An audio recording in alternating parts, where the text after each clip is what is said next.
20 years is a long time, Cole Bennett. Long enough for a man to forget a promise. Long enough for a girl to become someone he never imagined.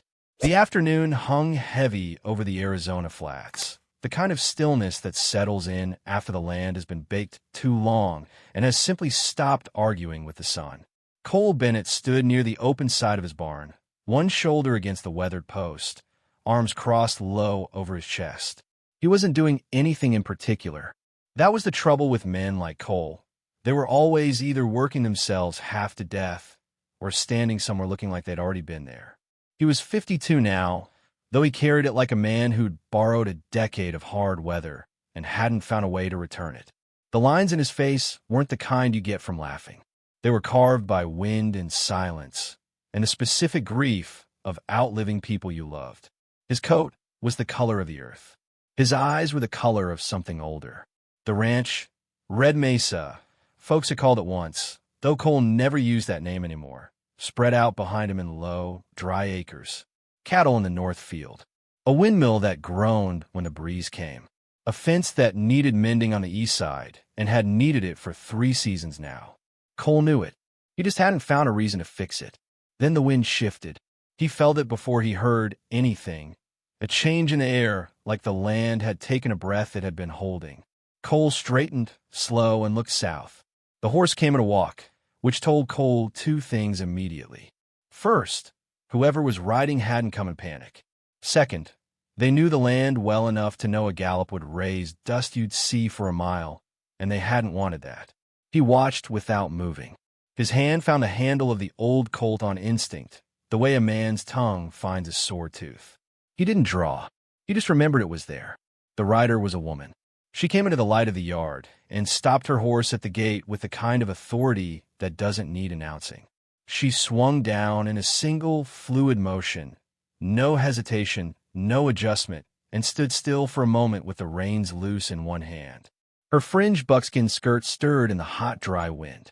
Turquoise beads caught what little light the sky was offering. Her posture was straight in the way of someone who has never once slouched through a hard moment. Cole didn't speak. He was waiting to understand what he was seeing. She raised one hand, not in surrender, nothing like that. It was more the gesture of a person claiming space they're entitled to. And she looked at him, not the way strangers look. The way someone looks at a man whose face they have studied in memory for a long time and are now checking against the real thing. Cole Bennett, she said.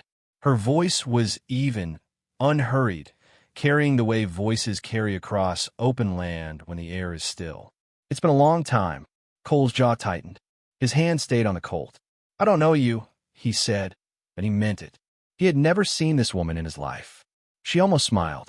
Not warmly, more like a woman correcting a record. You knew me, she said. I was 7 years old.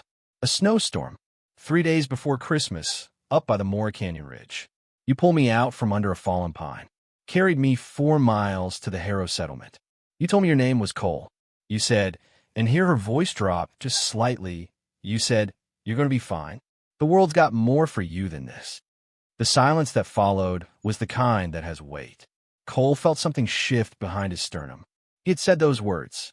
He knew at the moment she spoke them, because he remembered the storm, remembered the child, remembered the feeling of carrying something so small through ice and dark, and not allowing himself to think about what would have happened if he'd taken a different trail that evening. He had never known what became of her. Now she was standing in his yard, 20 years older, unarmed as far as he could see, with a horse and a leather saddlebag, and the kind of calm that doesn't come from a peaceful life. It comes from surviving an unpeaceful one. I didn't come to thank you, she said, reading something in his face. I came because the world had more for me, and some of it is here. Cole took his hand off the Colt. He didn't know yet what she meant. He didn't know her name, didn't know what she was carrying in that saddlebag, didn't know why Red Mesa, of all the places in the territory, was the one she had ridden toward. But he had been around long enough to know when a door was opening. He stepped back from the post. You'd better coming off the sun, he said. She walked through the gate without being told twice. Before we continue, subscribe so you don't miss any of the video. Leave a comment below. Let me know where you're watching from and whether you think Cole should trust her. I read every single one.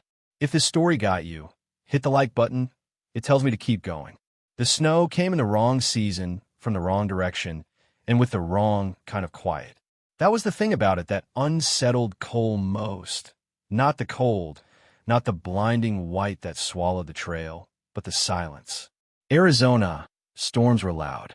They announced themselves with thunder and split the sky open like they had somewhere to be. This one arrived like a secret. 1 hour, it was a cold November evening. The next, the world had turned white and still and strange, as though the desert had forgotten what it was. Cole was 32 years old that winter. Lean, steady-handed, with the particular confidence of a man who had never yet been beaten by country he knew. He rode out after dark chasing 3 missing cattle, a fool's errand in good weather, and a worse one now. His horse, a buckskin mare named Corey, moved reluctantly through the thickening drifts, her breath coming in short, hard clouds. Cole leaned low against the wind and kept moving. The cattle weren't going to find themselves. He found them eventually, huddled against a rock shelf 2 miles up the Mora Canyon Trail, alive and too cold to be stubborn about being herded. He got a rope on the lead and turned them south, back toward the ranch.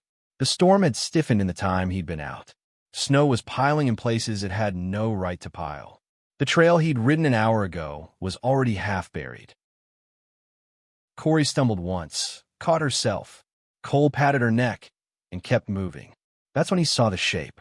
It was small, just a dark interruption in all that white, close to the base of fallen pine that had come down across the south side of the trail.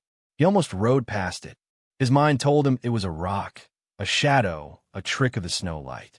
But something else, some older instinct that lives below thought, made him pull Corey up short. He dropped from the saddle into knee-deep snow and crossed to it in 4 strides. A child, a little girl, maybe 6 or 7 years old, curled so small she barely broke the surface of the drift. Apache, by the look of her clothing, a beaded tunic, soft moccasins already soaked through. Her lips were the color of a winter sky. Her hands were tucked under her chin as though she had simply decided to sleep there in the middle of a killing cold, in the middle of nowhere at all. Cole pressed 2 fingers to the side of her neck. The pulse was there, faint as a moth's wing, but there.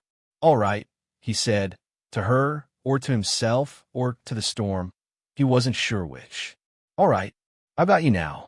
He stripped off his coat without thinking about what that meant for himself, wrapped her in it until only her face showed, and lifted her against his chest.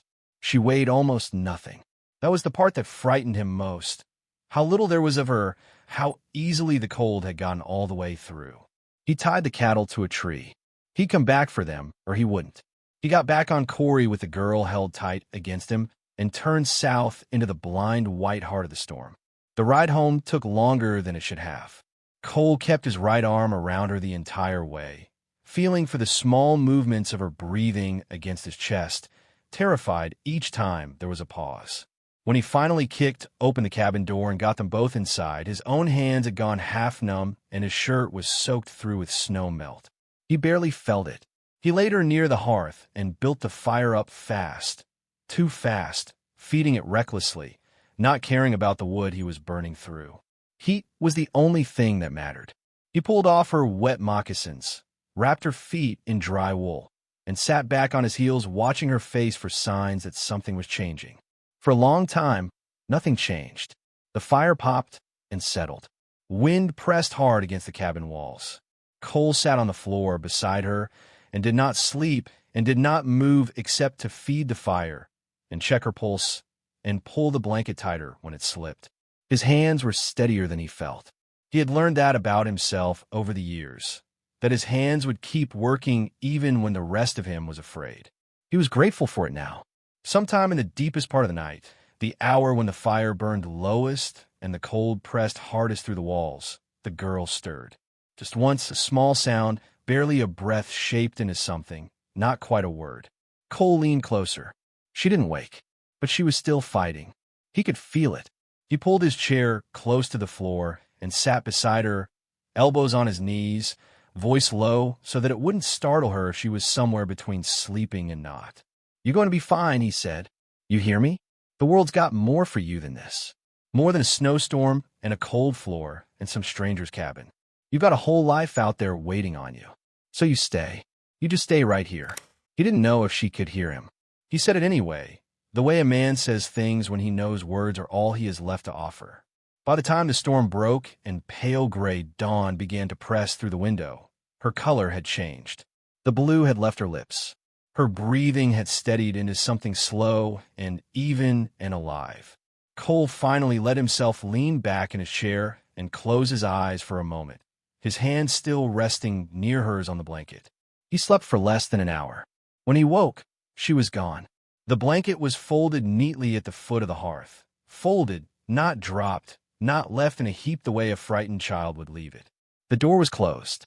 The fire had been fed once more, a careful addition of 2 logs, as though she had stood there a moment before leaving and decided to repay what she could. Outside in the fresh snow, small footprints led south toward the tree line and then disappeared where the wind had already begun smoothing the surface of things. Cole stood in the open doorway for a long time, the cold morning air moving around him, and felt the specific ache of an unfinished thing. He didn't know her name. He didn't know if she'd made it home. He didn't know if his words had reached her in the dark, or if she'd simply slipped away from his cabin the way wild things do. Quietly, without explanation, carrying whatever they needed and leaving no way to follow. He closed the door. He went back to his life, but he never quite stopped wondering. Now you know what Cole carried for 20 years. A face he couldn't forget, a pulse he fought to keep going, and a door he never saw close. And now she's back, standing in his yard, calm as the morning after a storm, with something in that saddlebag and a reason she hasn't told him yet. Subscribe, leave a comment below. Where are you watching from? And tell me, do you think Cole kept that promise without even knowing it? Hit the like button if this story is pulling you in. Let's continue. A promise made in the dark, to someone who may not have been conscious enough to hear it, is still a promise. Nyla had spent 20 years believing that. Cole had spent 20 years not knowing he'd made one at all. They sat on opposite sides of Cole's table. He with a cup of coffee he hadn't touched, she with her hands resting open and easy on the wood in front of her, like a woman with nothing left to hide and no reason to pretend otherwise. The late afternoon light came through the one window at a low angle, laying itself across the floor between them like a line neither had crossed yet. Nyla spoke first. She had a way of doing that, not rushing in, not filling silence for the sake of it, but deciding when the right moment was and then simply beginning, as though the words had always been ready and were only waiting on the world to catch up. She told him she remembered everything about that night. Not the way people remember things they were told about afterward, stitched together from other people's recollections and given the texture of memory with time, but truly remembered with the body as much as the mind. She remembered the cold the way you remember pain, from the inside out. She remembered the smell of the horse, of snow, of wood smoke. She remembered his voice before she remembered his face, because her eyes hadn't been willing to open yet, and his voice was the first warm thing that reached her. She had not been fully unconscious, she told him quietly. She had been somewhere between, that in-between place the body goes when it is trying to decide whether to keep going, and in that place, she had heard him. Every word. Cole set down his coffee cup without drinking from it. His jaw worked, but he didn't speak. He was the kind of man who needed time to receive hard things, not because he was slow, but because he took them seriously. He did not want to react. He wanted to understand. Nyla did not rush him. She told him what came after. She had walked out of his cabin in the gray of early morning because she was Apache and she was 7 years old, and she understood, even then, that staying in a strange man's house was not something the world would allow to be simple. She had found her way back along trails she half knew, moving by instinct and stubbornness in equal measure, and she had reached her grandmother's camp by midday. Nobody had come looking for her. That was its own kind of lesson about the world, one she had not needed to be taught twice. The years that followed were not easy years. She did not dress them up or soften their edges for his benefit. Hardship had been the climate of her childhood. Loss had arrived early and stayed late, the way it tends to in lives lived at the margins of a territory that had not yet decided what it owed anyone who wasn't white and male and already in possession of land. She had learned to read from a missionary woman who meant well and caused harm in the way that well-meaning people so often do. She had learned to ride from her uncle, who did not mean well but was honest about it, and taught her things that were true. She had learned everything else the hard way, which is to say she had learned it the way it sticks. Through all of it, she said she had kept his words, not as comfort, not as the kind of soft thing you tell yourself when you need a reason to keep going. She had kept them as fact, the way you keep a compass, not because you look at it every moment, but because you know where it is and trust that it still points true. The world has more for you than this. She had tested that sentence against everything life threw at her and found, each time, that it held. That it was not a lie a frightened man had told a dying child to ease her passage. That he had meant it, and that meaning it had made it real. Cole pushed back from the table and walked to the window. He stood with his back to her, one hand on the frame, looking out at the yard where her horse stood quiet at the post. His late wife Clara had stood at this same window. He had a habit of finding her in the places where she used to be, and it never helped, and he never stopped doing it. He could feel the grief now the way he always felt it. Not like a wound anymore, but like a change in the weather. Something that moved through him and altered the quality of the air and then settled, and left him standing in a room that was slightly different than it had been before. The guilt came right behind it, as it always did. Guilt that he was still here. Guilt that the ranch still ran. Guilt, now, at the particular cruelty of the universe's timing, that the woman Clara had always said he needed to stop carrying the world alone had apparently sent someone who had crossed 200 miles of open territory to tell him the same thing, and Clara herself was not alive to see it. He turned around. Nyla was watching him with the patient, level gaze of someone who has already considered every reason he might give for saying no and found none of them sufficient. "You're looking at me like I'm a problem to solve," she said. "I'm not a problem, Cole. I'm a person who made a decision. I've been making it slowly for 20 years, and I've made it all the way. I'm not here out of debt. I'm not here out of gratitude. I'm here because I looked at everything I know about who you are and what you've built, and I believe we can build something more. Together. I'm not asking you to understand that today. I'm asking you to let me stay long enough for it to make sense." Cole looked at her for a long time. Long enough that the light in the room shifted. Long enough that the horse outside moved its weight from one foot to the other and settled again. He was not a man who said yes easily. He was not a man who let people in easily.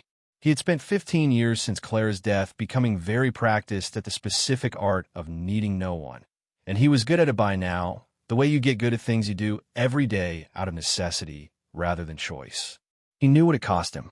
He had decided long ago that the cost was worth it because the other cost of letting someone matter and then losing them was one he was not willing to pay again.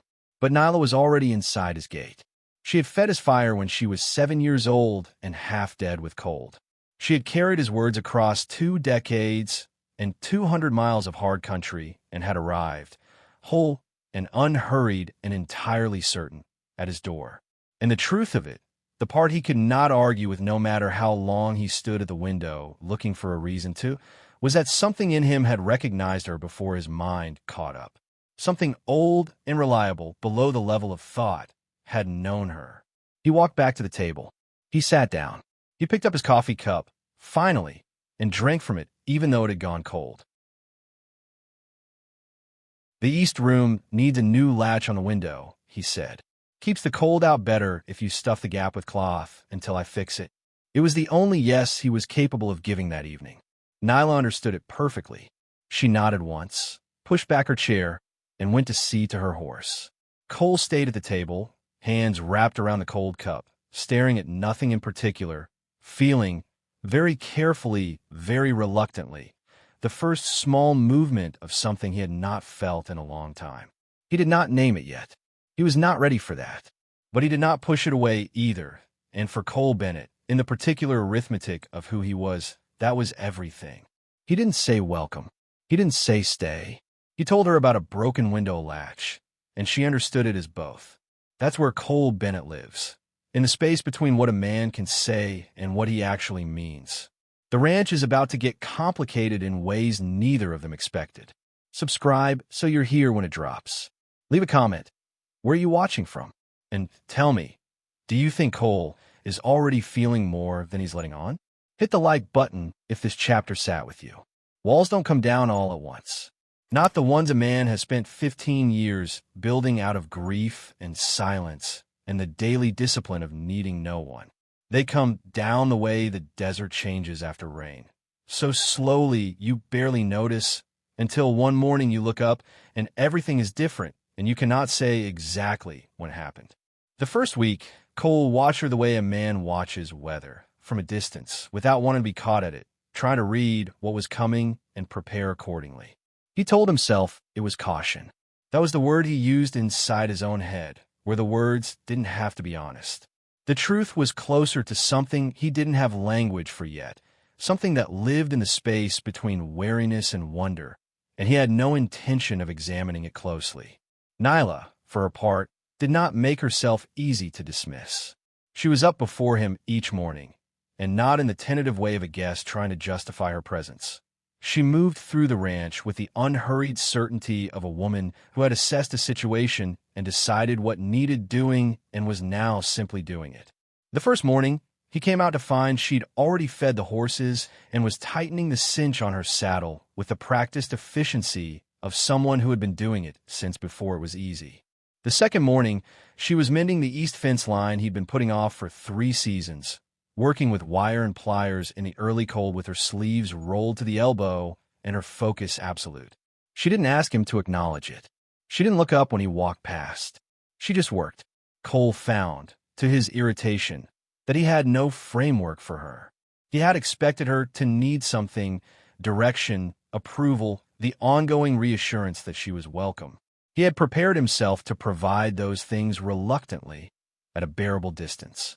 Instead, she needed nothing from him except what the work itself required, and he was left standing in the middle of his own ranch feeling vaguely surplus to the operation, which was not a sensation he was accustomed to and did not particularly enjoy.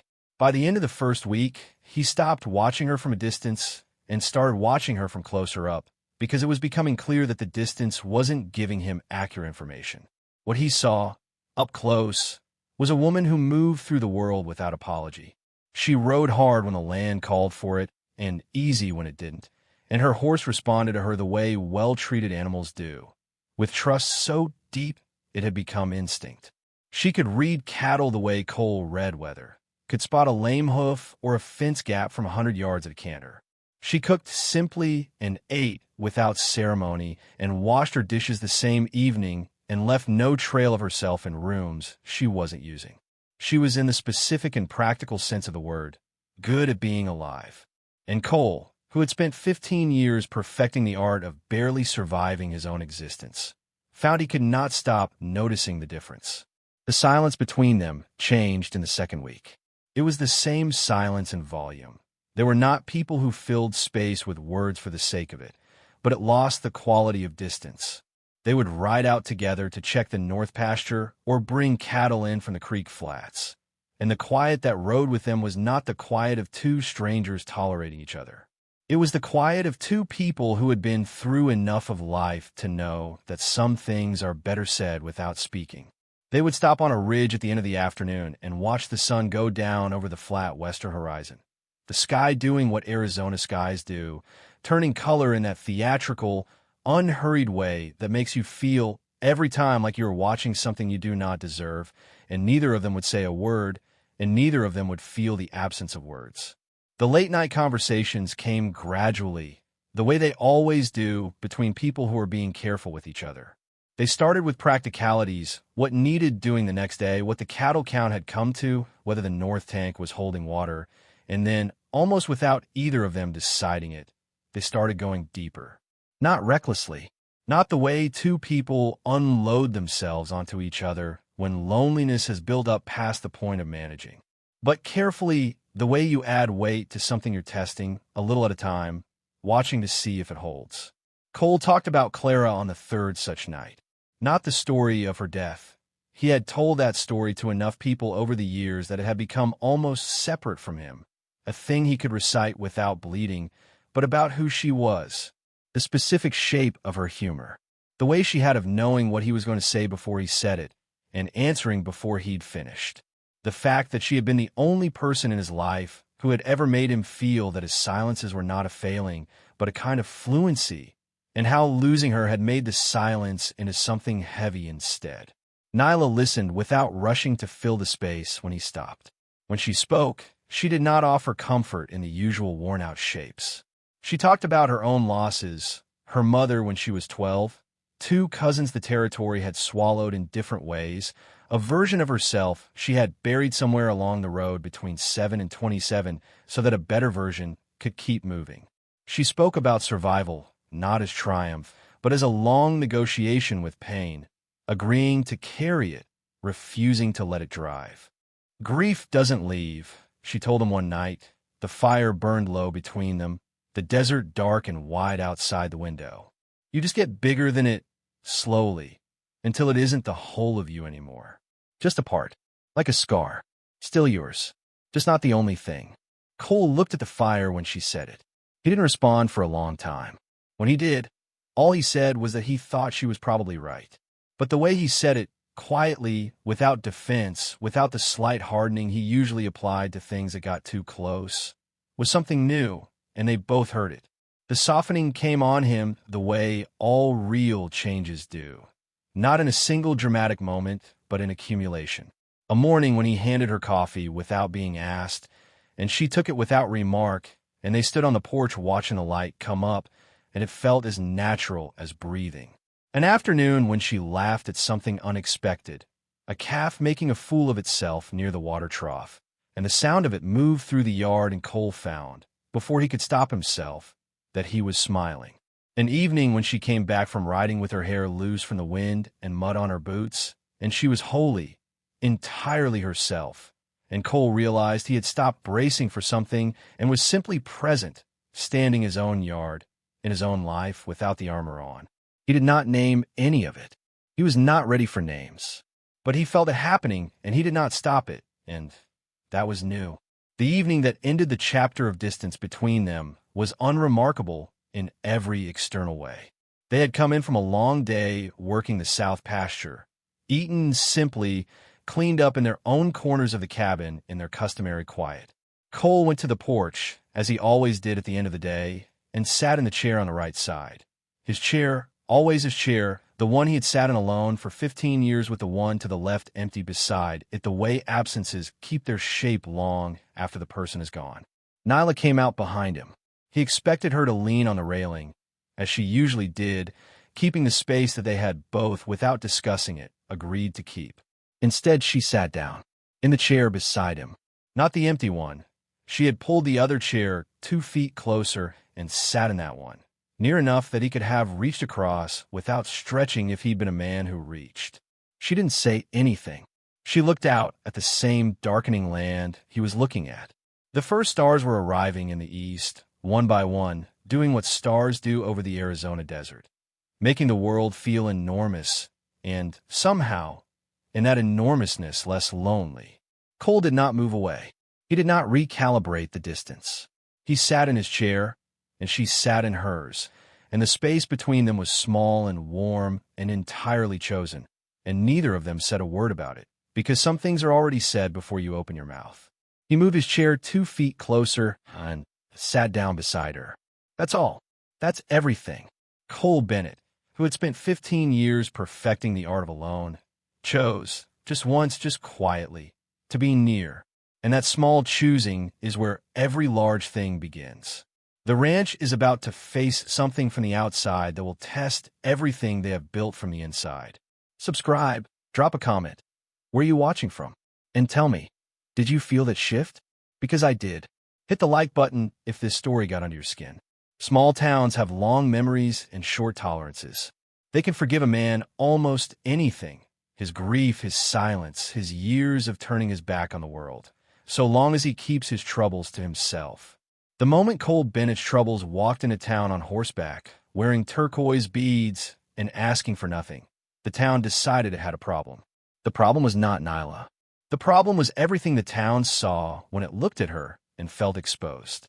Word travels fast in a territory with few enough people that everyone's business is a matter of community resource. By the end of Nyla's first week at Red Mesa, the town of Harlow Creek. For miles south along the main trail, 12 buildings wide and deep in its own particular sense of order, had already assembled what it considered the facts. A woman, Apache, black, living out at Bennett's place. Nobody had invited her. Nobody had approved her. And Cole Bennett, who had kept himself apart from the town's social machinery for 15 years without friction, had apparently lost his mind. The first time Nyla rode into Harlow Creek for supplies, she felt the shift in the air the moment her horse turned onto the main street. It was not a dramatic thing. Nobody stepped into the road. Nobody raised a voice. It was quieter than that, and therefore more deliberate. The way conversations dropped below audible when she passed the dry goods porch, the way the woman behind the store counter found reasons to look at the shelves, the wall, the floor, anywhere, but directly at the face of the person she was serving. The way two men standing outside the livery watched her from under their hat brims with a particular quality of attention that is not curiosity but assessment, working out what category of problem she represented and how much trouble that category was worth. Nyla bought what she needed. She paid the correct amount. She said please and thank you in the unhurried way of a woman who has been in rooms that did not want her before and has long since stopped letting that change who she is in them. She rode back to Red Mesa and told Cole nothing about it, because it was not yet his to carry, and she was not in the habit of handing people her difficulties before she had tried them herself. But Harlow Creek was not finished making its opinion known. Cole felt it the following Saturday when he rode in for feed. Ed Pruitt, who ran the livery and had known Cole for 20 years in the shallow, useful way of men who do regular business together, pulled him aside with the slightly pained expression of a man delivering news he considered a kindness. People are talking, Cole. You know how it is. Folks just want to understand the situation. Maybe if you explained her, they'd settle down. Or maybe if the arrangement was temporary, you could just say. Cole looked at him for a moment without speaking. Then he said that there was nothing to explain, that Nyla was staying as long as she chose to stay, and that he would appreciate it if Ed would pass that along to anyone who was curious. He paid for his feed and loaded it himself and rode home, and the conversation was over. But what he had felt underneath it, the comfortable assumption that he would cooperate, that he would choose the town's comfort over his own household, that the pressure of other people's opinions was a force he would naturally yield to, stayed with him the whole 4 miles back, settling in anger somewhere below the surface where he kept the things he wasn't ready to act on yet. The whispers escalated into something less civil by the second week. 2 women in church. Cole wasn't there to hear it, but it came back to him the way things always come back in a small town, slightly changed from the original but carrying the same essential damage, had said, loudly enough to be directional, that it was a disgrace that Clara Bennett would be turning in her grave, that a man who had any respect for his own property and his own name would not have let it come to this. The word they used for Nyla was not her name. It was a word with edges on it, designed to cut and leave a mark, and the women who said it knew exactly what they were doing and did it anyway. A delegation came to the ranch on a Tuesday afternoon. 3 men, Pruitt again, the land agent Harlan Moss, and the minister, Reverend Gale, who had a gift for lending moral weight to whatever the majority had already decided. They stood in Cole's yard with their hats in their hands and their reasons prepared and delivered their message in the careful language of men who want to be remembered as having been polite about a thing they were not being polite about. The gist of it was this. Nyla's presence was causing unrest. Unrest was bad for the town, bad for business, bad for the general harmony of the territory. As a man of standing, and Cole was a man of standing, they were careful to remind him, a man with history here, a man people respected, he had a responsibility to the community. The easiest resolution was the obvious one. Cole let them finish. He stood on his porch with his arms crossed, and his face holding the expression he wore when he had already made his decision and was only waiting for the other party to stop talking. She works this land, he said. She earns her place here every day. This is my property, and she is my guest, and she will leave when she decides to leave, and not a moment before. If that troubles you, I'm sorry for your trouble. I like you off my land now. Moss started to speak. Cole's eyes moved to him, and Moss stopped. They left, and the trouble they left behind them was worse than anything they had said to his face. It started with small things. The kind of things that could be explained away if you wanted to explain them away. A fence post on the south boundary cut clean through with a saw rather than rotted. A water trough fouled with something that killed 2 days clean water. Cole noted them and said nothing and repaired them and watched the perimeter of his land with the steady, cold attention of a man preparing for the next thing. The next thing came on a Thursday night. They didn't ride in.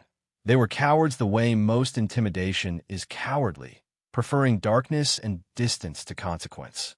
A shot fired from the tree line, close enough to the barn to be a message, and far enough to claim accident if it came to a legal question. Cole's cattle spooked and ran the fence down on the north side, and it took him and Nyla 2 hours in the dark to bring them back and another hour to jury-rig the line until morning. Through all of it, Nyla worked without panic and without rage and without the particular brittleness of someone being worn down. She was not unworn. Cole could see it in the set of her jaw, in the way she sometimes went very still and quiet in a way that was not peace, but its opposite, something held tightly in place by will alone. But she did not bend. She did not suggest leaving. She did not look at Cole with the eyes of a woman asking to be rescued. The morning after the shot, she saddled her horse before sunrise and rode the full perimeter of the ranch alone, slowly, looking at everything. When she came back, she unsaddled, watered her horse, and came to breakfast and ate without drama, and told Cole which sections of fence needed reinforcing before the next time someone decided to test them. "They want me afraid," she said, without particular emotion, passing him the coffee. "They've mistaken me for someone who frightens easy. That's their error to carry, not mine." Cole drank his coffee and looked out the window at the land that was his and was now also, in the way that shared work makes things shared, partly hers. He thought about Pruitt's careful voice and Moss's prepared reasons and the minister's borrowed gravity and the faceless men in the tree line who fired guns in the dark because daylight required accountability. He thought about what came next, because something was coming. He could feel it the way he felt weather, not yet visible, but already present in the quality of the air, in the particular silence of the land around the ranch that had stopped feeling like peace and started feeling like the held breath before a hard thing arrives. He reached across the table and poured himself more coffee and did not speak for a while. When he did, what he said was quiet and even and entirely without doubt. "Then we make sure they find out exactly who they've made their error with." The town drew its line. Cole and Nyla are standing on the other side of it, together, whether Cole has named it yet or not.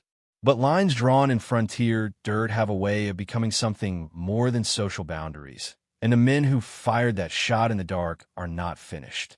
Subscribe so you don't miss it. Leave a comment. Where are you watching from? And tell me, was Cole's answer to that delegation the most he's spoken for himself in 15 years? Because I think it was.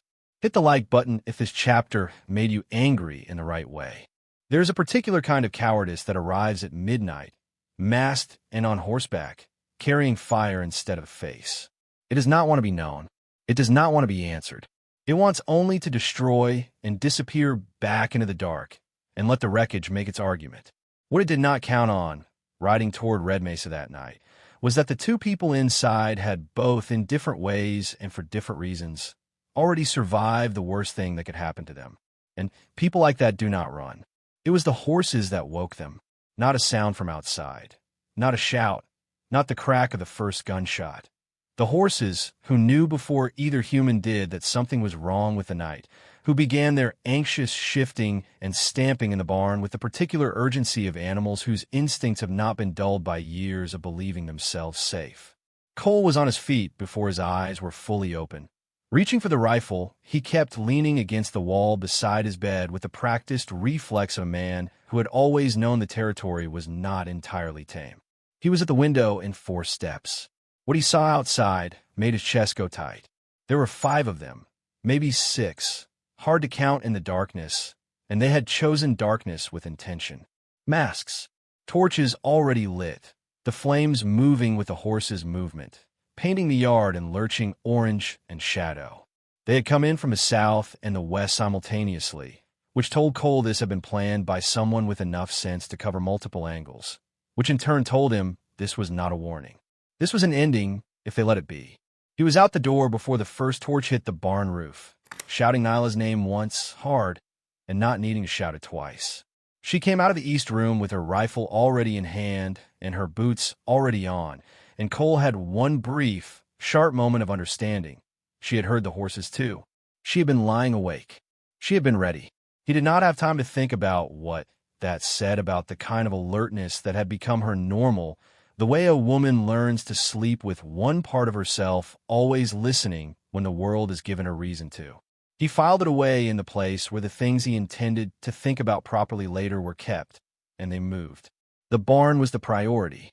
One of the riders had made it close enough to throw a torch onto the roof overhang, before Cole put a rifle shot close enough to his horse's hooves to persuade him backward in a hard, panicked retreat. The overhang caught. Dry timber in a dry climate takes almost no convincing, and Nyla was already at the barn door, hauling it open, going in low through the smoke with the calm precision of someone who has decided that fear is a resource to be spent wisely, and this moment does not yet warrant spending it.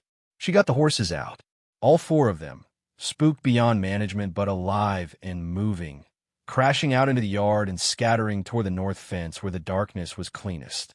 She came out behind them with her sleeve over her nose and her rifle back in her hands before the door had swung shut, and Cole, who was trading shots with two riders pinned at the west side of the yard behind the water trough they'd apparently decided was sufficient cover, heard her moving and adjusted his position without needing to speak to her about it.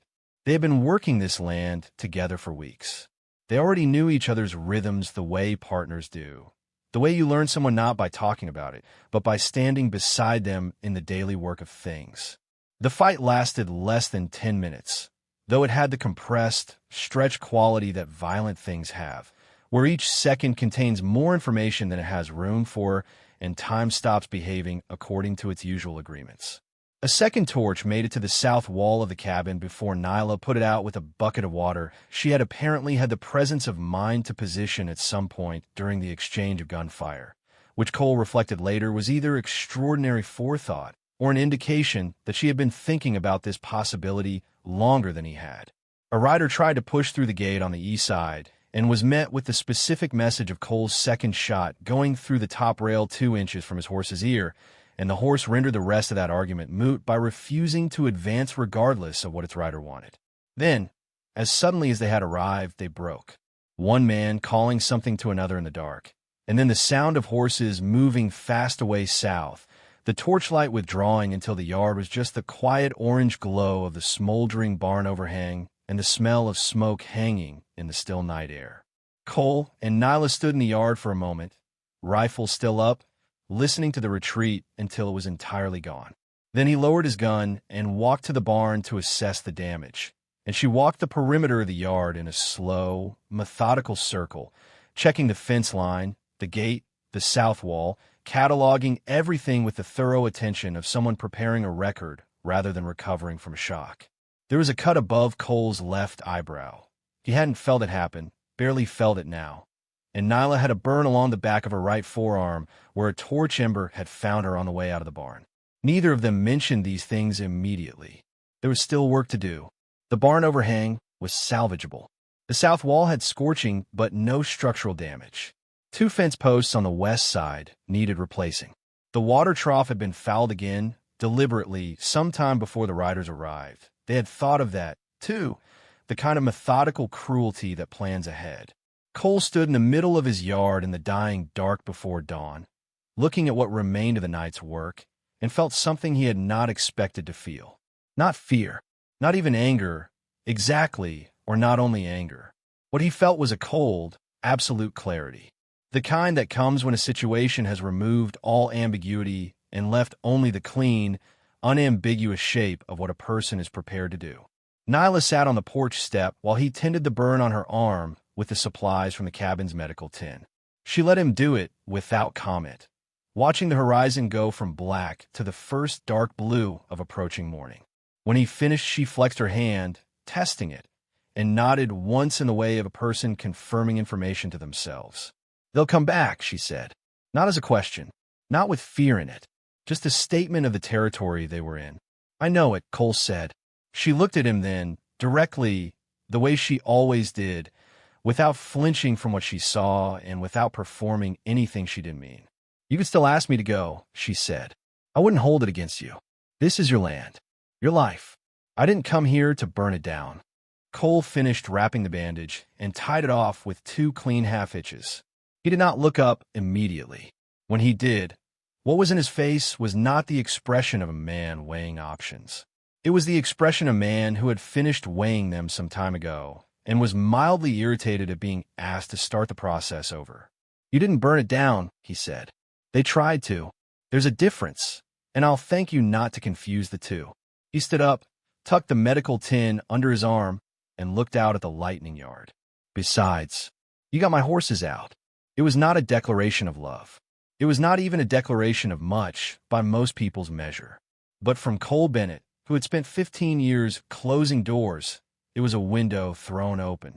Nyla understood it as such. She looked back at the horizon and said nothing, and the morning came in around them both. They came back as promised, but not with fire.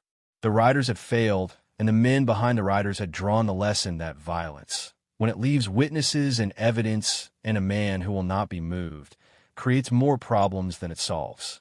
They went to the law instead. Or rather, they went to the version of the law that Harlow Creek had to offer, which was not entirely the same thing. Harlan Moss filed papers within the week. The claim was procedural on its face, a dispute over the original survey boundaries of Red Mesa, a question about whether Cole's deed covered the full acreage he'd been working, an allegation, carefully worded and sourced to records that a careful man might find convenient, that certain sections of the land had never been properly transferred in the original purchase. It was the kind of legal instrument that a person with money and patience and a territorial court willing to extend professional courtesy could use to tie a man to a process long enough and expensive enough that the land became untenable to hold regardless of who was morally right about it. Cole read the papers at his table on a Thursday evening with Nyla sitting across from him, both of them understanding, without needing to discuss it, that the men who had come masked at midnight had simply changed masks.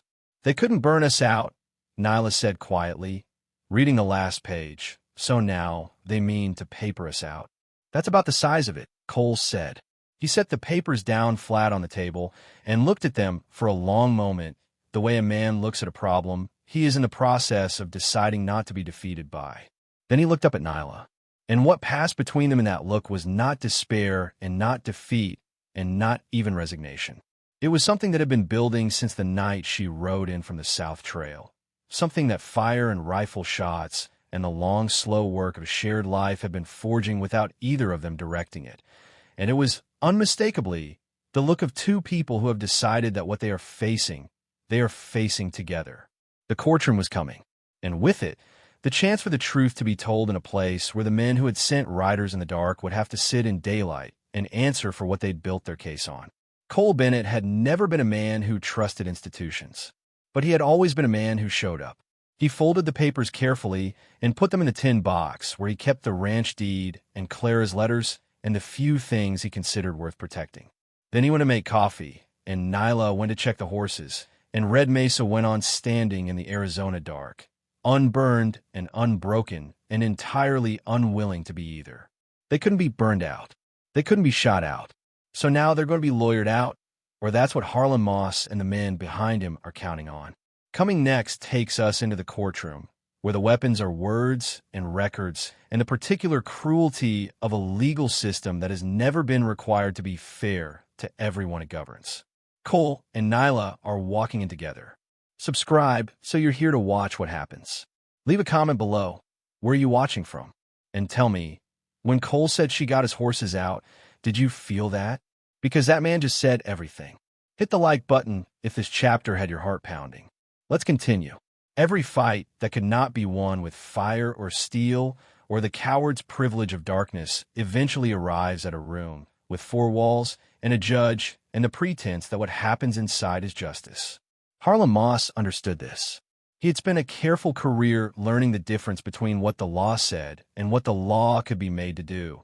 and he understood that in a territory where the man on the bench had been to supper at Moss's table on more than one occasion, that difference was considerable. What he had not accounted for was Nyla. He had never once, in all his careful planning, considered what it would look like when she stood up and told the truth. The territorial courtroom in Harlow Creek was a single room above the assay office, accessible by an outside staircase that creaked on every step as though registering a protest at the weight of whoever climbed it. It smelled of old wood and lamp oil and the accumulated paper of years of disputes. Boundary lines, water rights, livestock claims, the endless arithmetic of who owned what in a land where ownership itself was a relatively recent and contested idea. The bench was elevated by exactly one wooden step, which was enough to make a man feel the difference in position, if not in actual height. Judge Aldous Crane sat behind it with the expression of a man who had already decided more than he intended to show. Moss had his lawyer, a man named Fitch from Tucson who wore a good coat and spoke in the unhurried cadences of someone accustomed to rooms that waited for him. The claim was the same as it had been in the papers: a boundary dispute, a deed irregularity, a technical question about a survey conducted 22 years ago by a man who was now dead and could not be questioned. It was the kind of case that looked, on its face, like a civil matter between landowners. But the way Fitch introduced Nyla's name into the proceedings within the first 10 minutes, not as a party to the case, but as a factor, an element, a circumstance that had altered the situation at Red Mesa in ways the court might find relevant to the question of Cole's judgment and fitness as a property holder, made the actual nature of the proceeding clear to everyone in the room, whether they acknowledged it or not.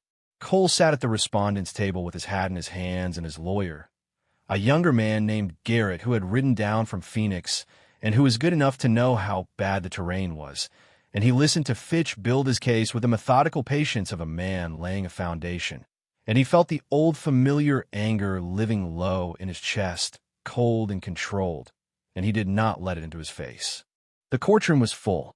Harlow Creek had turned out, as small towns do for the spectacles that confirm what they already believe and that allow them to witness the enforcement of the order they have decided is natural.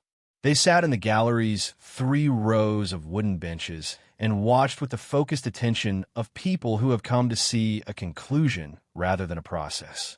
A handful of faces were less settled than the rest.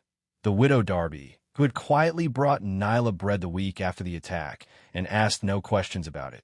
The younger Vasquez boy, who worked seasonal cattle drives and had ridden alongside Nyla twice and respected what he'd seen. 2 or 3 others whose decency had not yet been entirely organized into the town's consensus.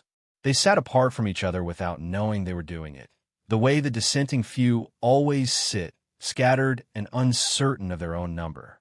Nyla was called to the stand in the second hour. She walked to it the way she walked everywhere, without hurry, without performance, with the level, unhurried attention of a woman who has taken the full measure of a room before she entered it and has decided she is not afraid of what she found.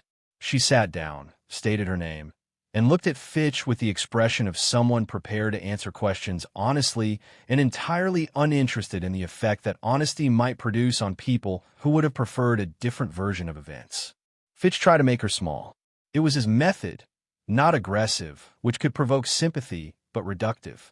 He questioned her origins, her legal standing, her right to occupy the land, her relationship with Cole in terms carefully chosen to imply impropriety without stating it plainly enough to be objected to. He asked about her Apache heritage in the tone of a man presenting evidence rather than a background. He asked how she had come to be at Red Mesa in language that carried the suggestion of arrival without invitation, of presence without right. Nyla answered each question with the same quality of attention. She did not bristle. She did not deflect. She simply told the truth, fully, without apology and without the performance of remorse that the room had perhaps expected from someone in her position. The lowered eyes, the careful hedging, the gratitude for being permitted to speak at all. She told the court how she had nearly died in a snowstorm at 7 years old and been carried to safety by the man now sitting at that table. She told them how she had survived what followed, named it plainly without ornament, let the weight of it rest in the room without commentary. She told them why she had ridden to Red Mesa and what she had found there, and what she had built in the weeks since. With her hands, with her labor, with the full commitment of a person who had chosen a place and a life and intended to keep both. "I did not come to that ranch as a visitor," she said when Fitch suggested the word. "And I did not come as a burden, and I did not come as anyone's problem to solve. I came because I made a decision about where I belonged and I acted on it. That is not irregular. That is not a complication. That is what a person does when they know their own mind. I know mine." The room was quiet in a way that rooms are quiet when something true has been said in them, and the people present are in the process of deciding how to absorb it. Fitch moved on, but he moved on in the way a man moves on when the ground has shifted under him and he needs new footing, and everyone paying attention could see it. Cole took the stand in the afternoon session, after Garrett had spent the morning methodically dismantling the survey claim, producing the original deed, a subsequent survey commissioned by Cole himself 8 years prior, 3 neighbors' sworn statements about the established boundary line, and the observation that the section of land in dispute was, in the opinion of anyone who had stood on it, unambiguously and continuously within the operation of Red Mesa for the entirety of Cole's ownership. The legal architecture of Moss's case had been quietly reduced to something considerably less impressive than it had appeared on paper, and Fitch was working harder than he'd planned to. But it was not the survey Cole had come to speak about. He sat in a witness chair and looked out at the room, at Moss in the front bench with his arranged expression of civic concern, at the gallery of Harlow Creek assembled in its judgment, at Nyla sitting straight-backed in the chair beside Garrett's table, watching him with the steady, patient attention she brought to everything. And he took a breath and said what he had come say. He told them about the night of the snowstorm. He told it plainly, without sentiment, the way he told everything: the ride, the trail, the child in the drift, the 4 miles home in the dark, the night by the fire, the morning and the empty cabin and the folded blanket and the small footprints leading south. He told them that he had thought about that night more times in 20 years than he could account for, and that when Nyla had ridden in from the South Trail, he had recognized something before he understood what he was recognizing, and that the recognition had not frightened him as much as the recognition that it mattered to him more than anything had mattered in a very long time. "This court has been asked to consider whether my land is legally mine," he said. "I can tell you that it is, and the documents say so, and I trust Mr. Garrett has made that sufficiently clear. But I think what this room actually wants to know is whether I intend to ask Nyla to leave. Whether the pressure being applied, through this proceeding and through other means this court may or may not be inclined to acknowledge, has achieved its purpose." He paused. He looked at the judge, then at Moss, then back at the room. "It has not. She stays as long as she chooses to stay. I intend to give her every reason to choose it, and anyone who has a difficulty with that arrangement is welcome to take it up with me directly at a time of their choosing, in whatever forum they prefer." Nobody in the room spoke. The judge made a note. Fitch looked at his papers as though they had recently disappointed him.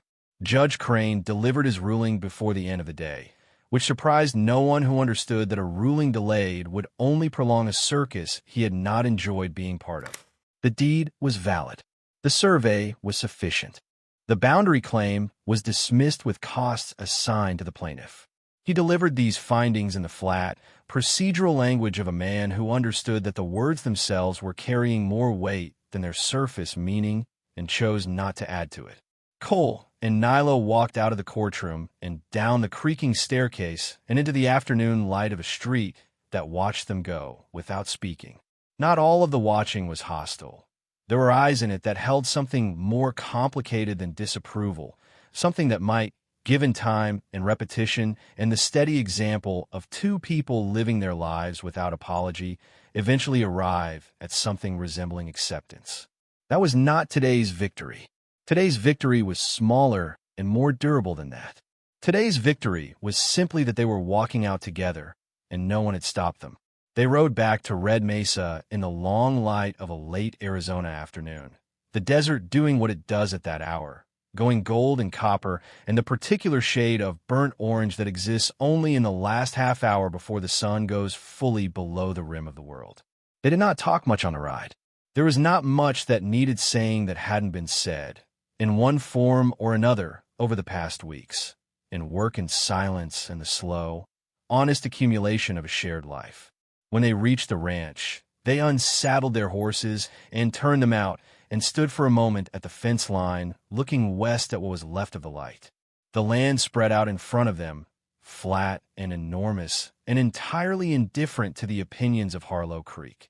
The way land always is, the way the desert in particular has always been, outlasting every argument about who owns it, remaining itself regardless of what the people passing through it choose to call it or claim about it.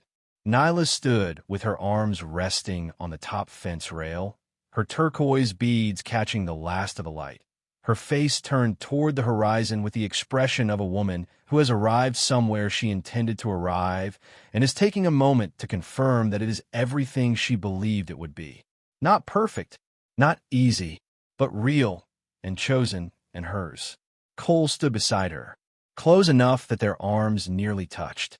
He had been moving closer, by inches and by choices, since the night he had told her about the broken window latch, and the distance between them now was the distance of people who have run out of reasons to keep it.